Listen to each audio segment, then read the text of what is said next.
Bonjour frères et sœurs dans le Seigneur, repos et paix dans notre Seigneur, Shabbat Shalom, dans le nom de Yeshua Mashiach, Yahweh Adonai, celui qui est le Seigneur. Nous nous retrouvons aujourd'hui, nous allons parler de différentes choses. Je m'adresse à des gens qui connaissent le Seigneur, ou en tout cas qui sont en chemin pour connaître le Seigneur, car c'est un chemin long et difficile et je ne suis même pas sûr qu'aucun humain ne puisse le poursuivre jusqu'au bout et dire je connais le Seigneur absolument. Je m'adresse à des protestants, à des évangéliques. Je parle des évangéliques modernes, comme on les entend, pas les évangéliques tels qu'on devrait être, malheureusement, comme Paul de Tarse, comme Pierre et les apôtres, c'est-à-dire des témoins. Je m'adresse aux catholiques, qu'ils soient orthodoxes, catholiques romains. Je m'adresse à des gens qui ne connaissent pas le Seigneur, qui se disent encore athées, mais qui cherchent, qui posent des questions, des agnostiques. Je m'adresse à des juifs dans la chair, frères et sœurs. Je m'adresse à des musulmans, à toute personne qui aime la vérité, la seule, la vraie, qui la cherche de tout son cœur. Puissions-nous vraiment nous laisser porter par l'Esprit, car Dieu est Esprit. Puissions-nous travailler au renversement de toutes les forteresses qui ont été bâties en nous par l'éducation dans l'école, l'éducation par la nation, l'éducation parfois par nos parents, et qui nous ne permettent pas, en fait, de grandir dans le Seigneur, qui viennent nous limiter. Et nous venons souvent limiter le Seigneur dans nos vies. J'en suis un exemple parfait. Et j'ai été tellement loin du Seigneur. J'ai été tellement un grand pécheur. Ma seule excuse est que je ne connaissais absolument pas la parole du Seigneur. J'ai même connu le Seigneur, mais de façon religieuse, comme beaucoup, en particulier les catholiques, et qui ne sert de rien. Car seule la parole du Seigneur nous permet de connaître le Seigneur. Quand le Seigneur dit « Mes brebis entendent ma voix, elles connaissent ma voix », si vous ne connaissez pas la parole du Seigneur, mais éclairé par le Saint-Esprit, il est impossible que vous connaissiez la voix du Seigneur. Et vous ne reconnaîtrez pas la voix du Seigneur, ce qui est terrible, parce que quand vous mettrez les pieds dans des fausses églises, avec des loups féroces, eh bien, vous croirez à ces demi-vérités, à ces mensonges, et vous serez conduit vers la mort spirituelle. D'où l'importance de la naissance d'en haut. Et là, je parle aux catholiques qui, malheureusement, disent « Mais moi, j'ai été baptisé. » Non. Ce que tu as reçu en tant qu'enfant, comme je l'ai reçu, pourtant mes parents étaient athées, c'est peut-être ce qu'on peut considérer comme une présentation de l'enfant au Seigneur, mais en aucun cas un baptême qui correspond à ce que a dit Jésus. On se fout de ce que dit le pape, ton évêque, ton archevêque, ou l'institution humaine catholique. Ce qui compte, c'est ce qu'a dit Jésus. Et qu'est-ce qu'a dit Jésus? On le trouve dans Jean 3,7. Quand un pharisien vient le voir, Nicodème, il lui dit quoi? Vraiment, je te l'assure, reprit Jésus, à moins de naître d'eau, c'est-à-dire d'esprit, personne ne peut entrer dans le royaume de Dieu. Ce qui naît d'une naissance naturelle, c'est la vie naturelle humaine. Ce qui naît de l'esprit est animé par l'esprit. Quel esprit? L'esprit de Dieu, l'Esprit Saint. Ne sois donc pas surpris si je t'ai dit, il vous faut renaître d'en haut. C'est bien plus précis même que naître de nouveau. Renaître d'en haut. Jésus est le pain de vie, celui qui est venu d'en haut. Le vent souffle où il veut, tu en entends le bruit, mais tu ne sais ni d'où il vient, ni où il va. Il en est ainsi pour quiconque est né de l'Esprit. Alors, pour tous ceux, pareils, qui cherchent le Seigneur, qui ont commencé à s'approcher du Seigneur, j'ai des amis qui m'écoutent et là je leur parle. Si maintenant tu es convaincu que ce Seigneur Jésus est ton sauveur, qu'il a payé pour toi à la croix, toute la justice de Dieu qui nous condamnait par le péché, et qu'il est venu pour te sauver, arrête de traîner. Viens te faire baptiser pour renaître d'en haut et que le ciel prenne en charge ta vie avec l'aide du Saint-Esprit. Mais tu auras des choses à faire. Lis la Bible. Aie soif et faim de la parole de Dieu. Aie envie de vivre dans la droiture, dans la justice. Accepte que le Seigneur ferme des portes de personnes qui étaient dans ta vie qui doivent en sortir. Qu'il ouvre des portes, qu'il fasse des choses nouvelles, qu'il te surprenne. Sors des habitudes. Et là, je parle aussi aux religieux. Et si vous en êtes là, c'est-à-dire que vous connaissez la parole du Seigneur, vous êtes nés de nouveau, ceux qui vous enseignent, et vous-même, vous devez répondre à ce que Jésus dit dans Jean 7. On va introduire à partir du verset 16. Jésus leur répondit, rien de ce que j'enseigne ne vient de moi, donc ça vient du Père, et de l'Esprit du Père, qui est l'Esprit Saint qui véhicule et qui relie le Père, le Fils et le croyant par la foi. J'ai tout reçu de celui qui m'a envoyé. Êtes-vous capable de dire cela? Si quelqu'un est décidé à faire la volonté de Dieu, il reconnaîtra bien si mon enseignement vient de Dieu ou si je parle de ma propre initiative. Celui qui parle en son propre nom recherche sa propre gloire, mais si quelqu'un vise à honorer celui qui l'a envoyé, c'est un homme vrai, il n'y a rien de faux en lui. Êtes-vous capable de vous poser cette question face à celui qui vous enseigne aujourd'hui? C'est très important. Alors pourquoi je vous ai dit que je parlais à toutes ces personnes, qu'elles soient catholiques, protestants, évangéliques? Déjà un mot protestant. Vous vous rendez compte de la saleté de ce mot? C'est quoi ça, protestant? C'est pas à toutes ces choses qu'on a été appelés.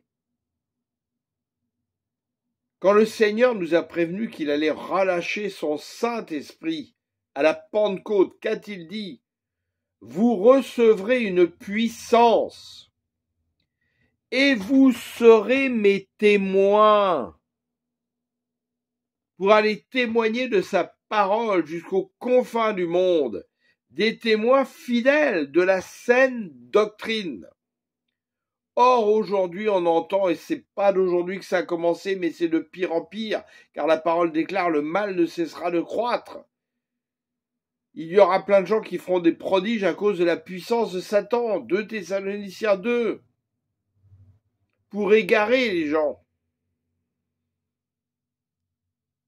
Soyons nous-mêmes des témoins fidèles du témoin fidèle. Et je parle à des gens qui ont pu être témoins de Jéhovah ou qui le sont encore. Une secte qui vient arranger la Bible pour tromper les gens, qui réécrit la Bible et qui fait de vous des esclaves. Pareil, ne soyez pas des témoins de Jéhovah selon ce que les hommes ont décidé par une secte, mais le témoin fidèle du témoin fidèle. Qui est le témoin fidèle? Lisez l'Apocalypse, je suis le commencement et la fin, le témoin fidèle, c'est Jésus. Nous devons être le reflet de Jésus. C'est vers ça que nous devons croître. Alors aujourd'hui, je vais vous encourager, si vous êtes évangélique, justement, protestant, la plupart refusent de lire, par exemple, des Bibles comme la Bible de Jérusalem, qu'utilisent des catholiques, parce que tous les catholiques ne l'utilisent pas. J'ai plus d'une dizaine de traductions de Bible chez moi. J'ai pu les comparer. Je vous le dis en vérité. les 2 Bibles aujourd'hui où j'ai pu voir les meilleures traductions, où l'Esprit du Seigneur est le plus là, c'est la Bible Summer et la Bible de Jérusalem. Une des pires, la Bible Louis II, la Bible la plus lue avec laquelle j'ai démarré. Large et la porte, ça vous dit quelque chose? C'est pas parce que tout le monde lit cette Bible qu'elle est bonne. Les Bibles que je n'aime pas du tout, la Bible Tob œcuménique, parce que l'œcuménisme est dangereux. J'ai participé à je ne sais combien de choses œcuméniques. Celui qui est en haut, qui gravit la montagne de Sion, on le tire vers le bas pour qu'il tombe, au lieu que celui qui est en haut tire ceux qui sont en bas pour les faire gravir la montagne de Sion. On accepte que toute chose, tout vent de doctrine puisse être accepté. C'est pas ce que le Seigneur nous a demandé. La Bible, parole de vie, où les humains sont venus rajouter des choses et où votre esprit ne va même pas laisser travailler le Saint-Esprit pour qu'il illumine la parole. La parole amplifiée, c'est pareil. Ces Bibles-là, je les hais. Et ayez plusieurs Bibles chez vous. Parcourez-les. Laissez le Saint-Esprit travailler quand vous lisez. Et vous verrez vers où il vous emmènera petit à petit.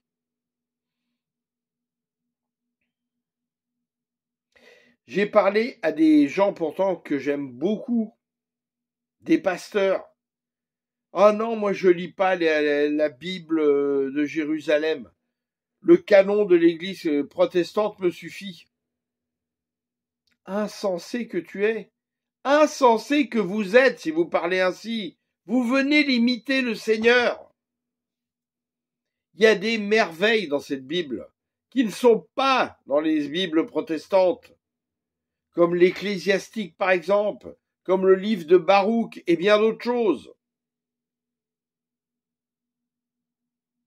Quand vous dites ça, le Seigneur m'a dit lui-même dans ses paroles prophétiques, dont certaines que j'ai livrées sur cette chaîne, dans la playlist Va dire à mes frères, écoutez, faites-vous une opinion, que le Seigneur, et ça a déjà commencé, va effondrer tous les mythes erronés,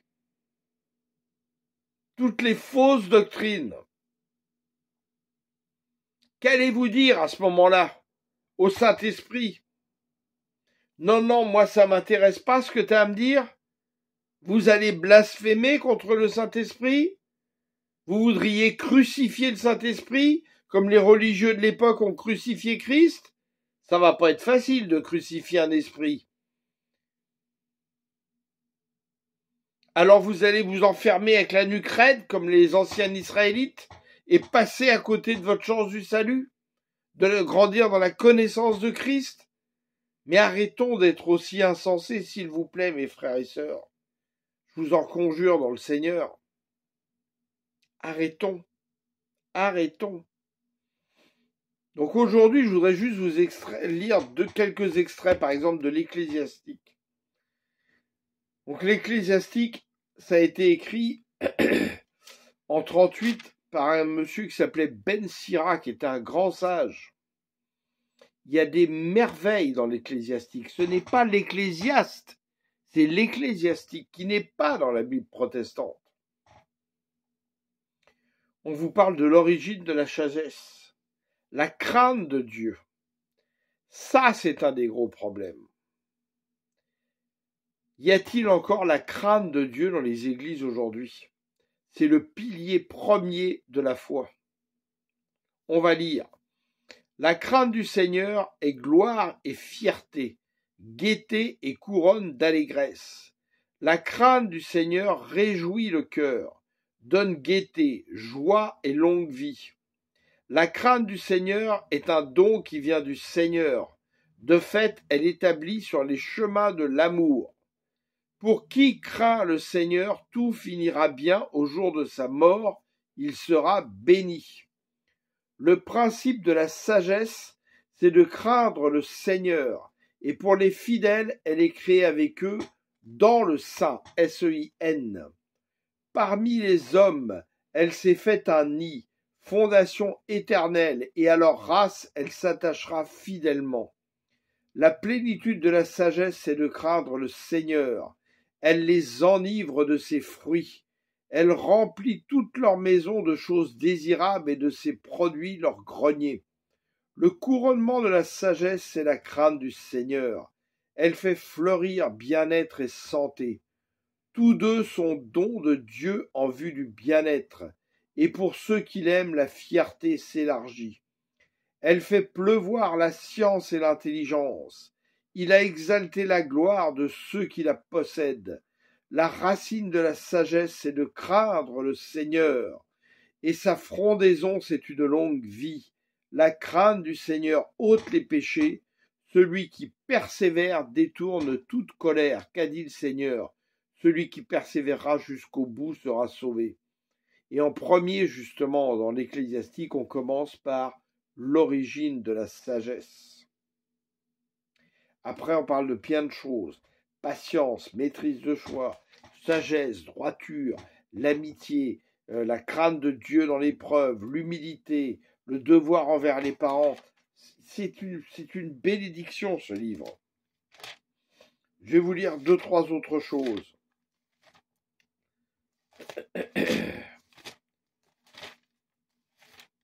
Si vous avez de la sagesse, dès lundi, courez acheter la Bible de Jérusalem.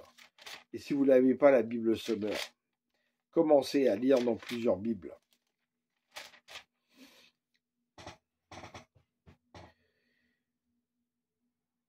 On va lire au chapitre 26.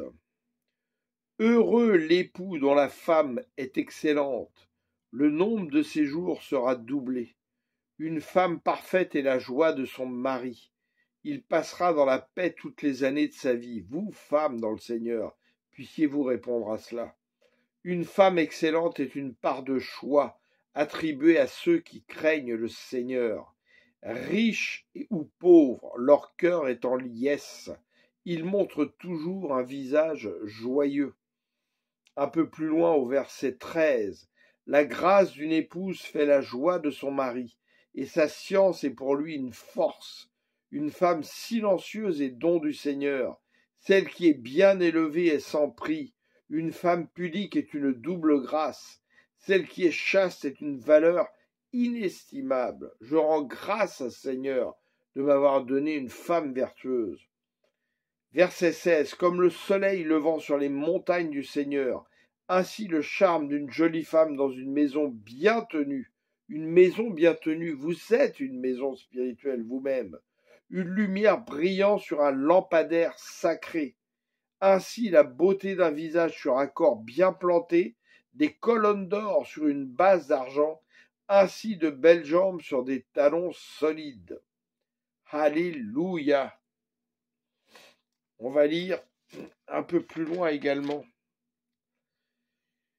Pour tous ceux qui exercent dans le commerce, j'ai été dans le commerce pendant longtemps. Le négoce, chapitre 27.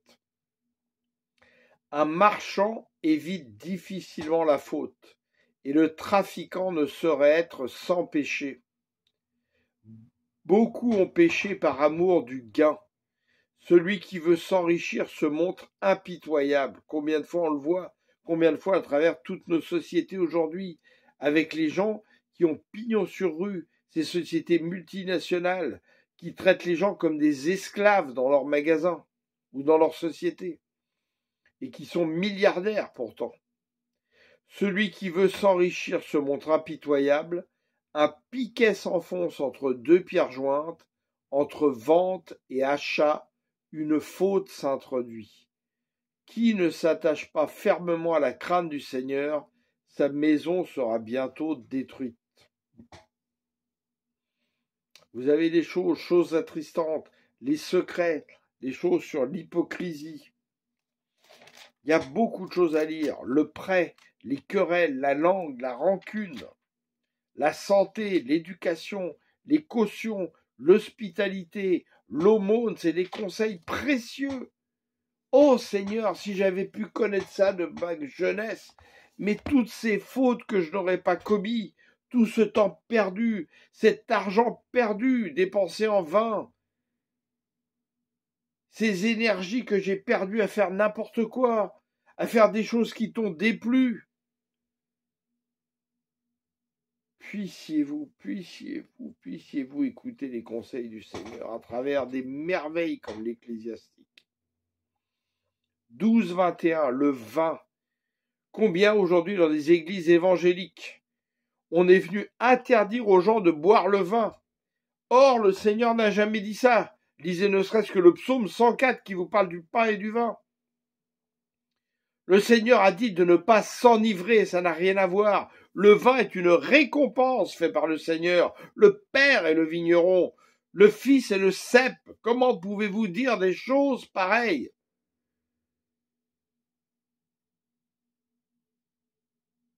Melchisédek est venu avec le pain et le vin. Le Seigneur qui a été fait selon l'ordre de Melchisédek, notre grand prêtre, est venu avec le pain et le vin, lui qui est le pain de vie. Son sang qui est le vin du Seigneur, la vraie vigne du Seigneur. Le vin, chapitre 31, au verset 25. Écoutez bien, avec le vin ne fais pas le brave, donc ne t'enivre pas, car le vin a perdu bien des gens. La fournaise éprouve la trempe de l'acier.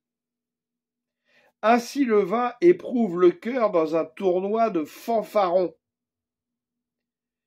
Le vin, c'est la vie pour l'homme. Quand on en boit modérément.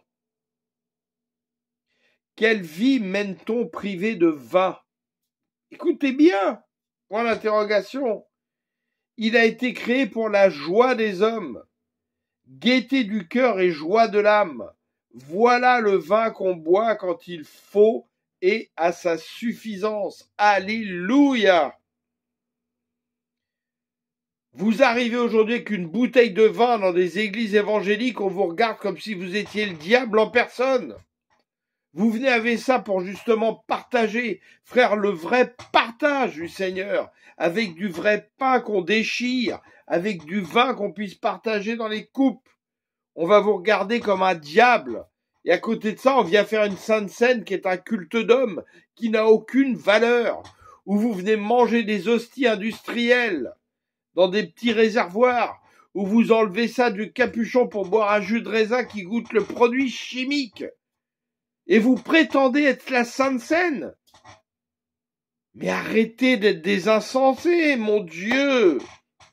Ô Saint-Esprit, viens reprendre toutes ces églises de fausses doctrines qui sont là pour s'enrichir sur les hommes, pour les conduire vers la mort spirituelle. Oh Seigneur, Seigneur, s'il te plaît.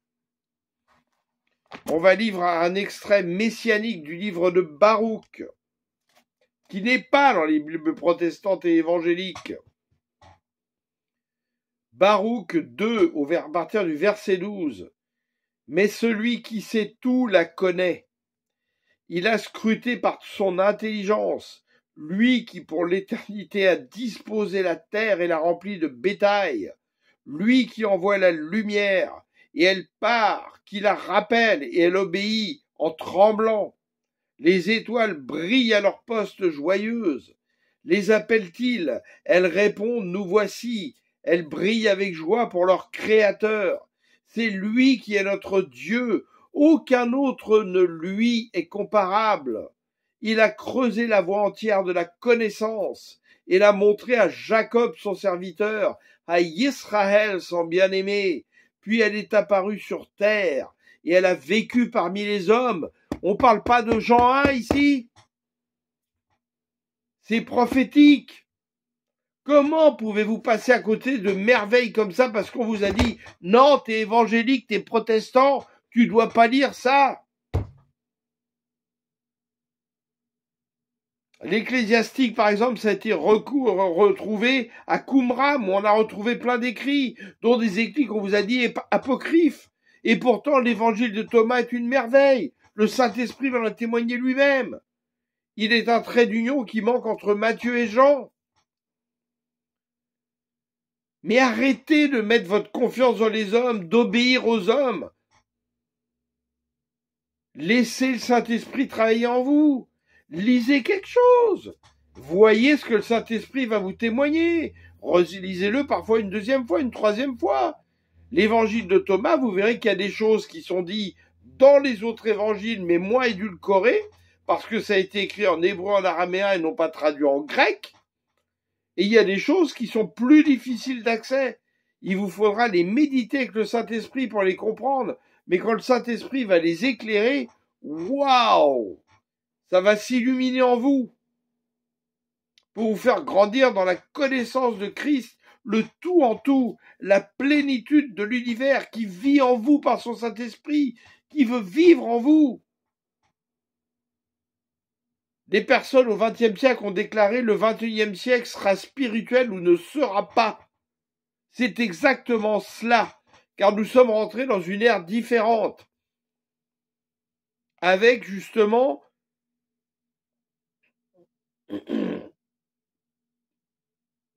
une emprise différente, où l'esprit est très fort, mais en même temps, l'ennemi ne se laisse pas faire.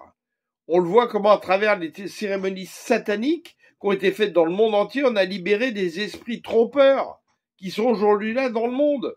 Si vous ne connaissez pas la parole du Seigneur, éveillé, illuminé par le Saint-Esprit, comment aurez-vous le discernement des esprits? Comment ferez-vous la différence? Je vois des gens que je connais qui sont catholiques qui me disent le Seigneur m'a dit ça, le Seigneur m'a dit ci. Mais moi je sais que c'est pas le Seigneur qui leur a dit. Parce ce qu'ils disent n'est pas biblique. Parce que ce qu'ils font dans leur travail ne véhicule pas les valeurs du royaume. Et vous êtes triste quand vous voyez ça. Ce sont des religieux. Et je ne suis pas en train de condamner les catholiques. Il y a des catholiques qui sont merveilleux. Preuve en est, c'est que quand Jésus est venu parler à Luigi Gaspari, qui était un proche du Padre Pio, le cahier de l'amour, que j'ai dicté ici sur cette chaîne que vous pouvez écouter, ou le télécharger en PDF sur Google, c'est une merveille. Et si vous connaissez la voix du Seigneur, vous reconnaîtrez la voix du Seigneur dans le cahier de l'amour. Le Seigneur n'est pas dans toutes ces institutions humaines. Le Seigneur est le Seigneur. Et il parle à ses témoins fidèles en tant que témoins fidèles par son Saint-Esprit. Visez à être des témoins fidèles du témoin fidèle. Vous avez reçu une puissance pour témoigner du Seigneur. Et obéir à son dernier commandement dans Matthieu. Allez faire des disciples. Apprenez-leur à obéir et à témoigner jusqu'aux confins du monde, à baptiser au nom du Seigneur. C'est ça notre vraie mission en premier. C'est pas nous asseoir sur un banc d'église et ressortir au bout de 20 ans et n'avoir gagné rien en intelligence divine, rien en sagesse divine, continuer à vivre notre petite vie égoïste. On en parlait ce matin avec des frères et sœurs. On se retrouve le dimanche, les petites salutations fraternelles, bien hypocrites, etc. Mais on n'a même pas à cœur de se voir en dehors de l'église. Même pas à cœur de faire des repas autour, comme l'église primitive faisait. Partager le pain, le vin, chanter des hymnes, s'édifier les uns les autres, dire moi j'ai reçu cela. Puissions-nous justement discerner si cela vient du Seigneur, recevoir une parole prophétique d'un autre, aller dire, allons voir justement dans la rue si on peut trouver des hommes de paix, des femmes de paix, pour les évangéliser. Non, juste notre petite vie du dimanche, de l'église du dimanche. Et le reste du temps, on vit notre petite vie égoïste avec la pensée du monde, en courant les magasins sans arrêt, en dépensant, en visant, tiens, la première chose qui compte, est-ce que je veux pouvoir partir en vacances là, là, là, est-ce que ceci, mais jamais on met le Seigneur en premier. C'est pas à ça que le Seigneur nous a appelés. Et je m'inclus moi-même dans ces reproches, parce que j'y travaille. Parce qu'on a les pieds dans le monde, c'est difficile. Le Seigneur le sait. Mais est-ce qu'on a soif et réellement faim de Christ? C'est ça qui compte. Est-ce qu'on a un cœur double? Est-ce qu'on a un cœur partagé? Ou est-ce que notre cœur est vraiment dédié au Seigneur? Et quand on sent que notre cœur est en train de s'éloigner, est-ce qu'on prie le Seigneur? Oh Seigneur, reprends-moi, examine-moi, corrige-moi Seigneur. Je veux que tu restes ma priorité, j'ai besoin de toi. Je veux t'écouter, je veux te servir. C'est ça, c'est ça. Alors je vous souhaite un très bon dimanche en présence du Seigneur et arrêtons de limiter le Seigneur, s'il vous plaît. Arrêtons de limiter le Seigneur. Dans votre entourage, essayez de vivre une autre vie que l'église du dimanche. Consacrons-nous davantage au bénévolat, à aider les gens. Et je me parle à moi-même. Le problème, c'est qu'en ce moment, je travaille et je travaille tellement que j'ai même moins de temps pour le Seigneur. Le Seigneur est en train de me faire passer sans doute par quelque chose et je le loue, je le remercie pour me faire comprendre quelque chose à travers ce que je vis aujourd'hui. Mais donnons vraiment du temps pour le Seigneur. Croyez-moi, quand on a pris du temps, comme j'ai pu le faire pendant les 4 dernières années, avoir beaucoup de temps pour le Seigneur, c'est une chance qu'il m'avait donnée. Et qu'aujourd'hui, j'ai beaucoup moins de temps pour le Seigneur, croyez-moi, c'est une véritable souffrance. Une souffrance de ne pas pouvoir autant se plonger dans les Écritures qu'on voudrait. Une souffrance de ne pas pouvoir rester 4 heures sur son lit dans la présence du Saint-Esprit, où on a l'impression qu'il s'est passé un quart d'heure, mais il s'est passé 4 heures. C'est une véritable souffrance. Béni soit l'homme et la femme qui ont cette chance. Alors profitez, si vous n'avez pas cette chance, dans votre travail, d'aller évangéliser des gens que vous reconnaîtrez, qui appartiennent au Seigneur, mais qui ne sont pas encore au Seigneur. Venez tirer des gens qui sont sous l'emprise de Satan et les amener au Seigneur. Soyez utiles pour le Seigneur. Amen. Soyez bénis au nom de Yeshua Mashiach. Que toute chose qui ne vient pas du Seigneur soit détruite aujourd'hui dans votre vie. Au nom puissant de Yeshua Mashiach, qu'elle soit renversée. Au nom puissant de Yeshua Mashiach, notre Seigneur, Yahweh Adonai. Alléluia. Je vous aime. Ayez à cœur de partager. Vous savez ce qui est malheureux? Depuis 8 ans que j'ai parcouru plein d'églises. J'en ai pas trouvé vraiment beaucoup de bonnes, où on trouve vraiment la saine doctrine en permanence, quelle que soit leur dénomination. Une des rares où j'ai trouvé un homme qui peut répondre ce qu'on a dit tout à l'heure, à Jean 7, 16, 17, 18. La petite assemblée missionnaire du paysan missionnaire Océ Simplice, qui malheureusement n'ayant pas de chaîne YouTube, je ne peux pas toujours partager ce qu'il dit. Si vous avez Facebook, cherchez Océ Simplice, écoutez-le, vous verrez. Ça vaut la peine d'être entendu. Partagez ce qu'il dit. Je te fais un coucou, Océ. Que le Seigneur vraiment te bénisse. Qu'il approvisionne ton ministère. Qu'il te donne de la richesse suffisante, Seigneur, oui, Seigneur, pour que tu puisses déployer justement tous les frères et sœurs dans le Seigneur que tu es en train de former solidement. Alléluia. Gloire à l'Éternel. Gloire à Yahweh Adonai. Gloire à Elohim. Amen.